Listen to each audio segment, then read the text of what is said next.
ក៏បានមិនព្រួយតែបេះដូងតែមួយតាបានគឺចប់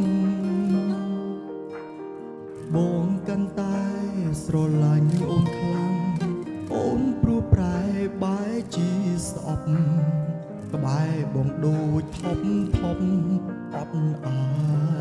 រម្មណ៍ចង់បន្ថយចិត្ត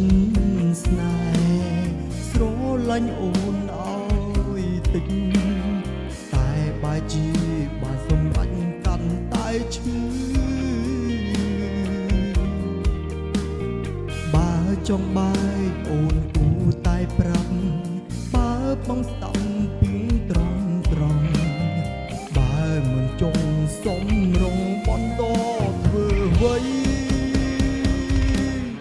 អូន stress មែនទេពេលនៅក្បែរបងនួនអូនធ្វើឲ្យពីសំដីចាក់ដោតណាំងថ្លៃខុសធម្មតាក្តីស្រឡាញ់អូនចំពុំបងសល់ពុនបាន200ជីវ៉ាមើលទៅអូនលែងត្រូវការរូបបងទៀត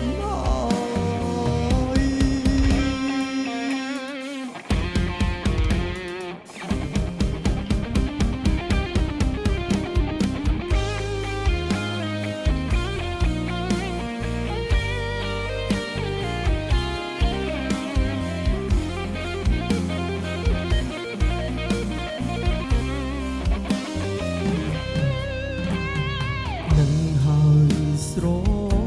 ឡាញ់គេភ្លេចស្រឡាញ់ខ្លួនឯង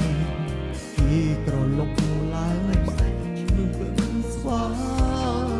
ឡើយហើយយ៉ាងណាយ៉ាងនឹងទៅបើភ្លើមានតែបណ្ដាយឃើញទីចុងក្រោយស្ទតែខ្លួនឯងអូន stress មែនទេពេលនៅក្បែរបងនួនអូនធ្វើឲ្យពីចំដីចាក់ដោតណាំងថ្លៃខុសធម្មតាក្តីស្រឡាញ់បងចំពុំអូនសល់ពុនបាន200ជីវ៉ាមើលទៅអូនលែងត្រូវការរូបបងទៀតអ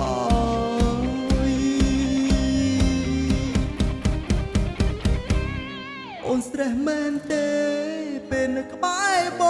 ងនួនឡងធ្វើឲ្យពីសំដីចាក់ដោតណាំងថ្លៃខុសធម្មតាក្តីស្រឡាញ់អូនចំពុំបងសល់ពុនបាន200ជីវ៉ាមើលទៅអូនលែងត្រូវការរូបបងទៀតមើលទៅអូនលែង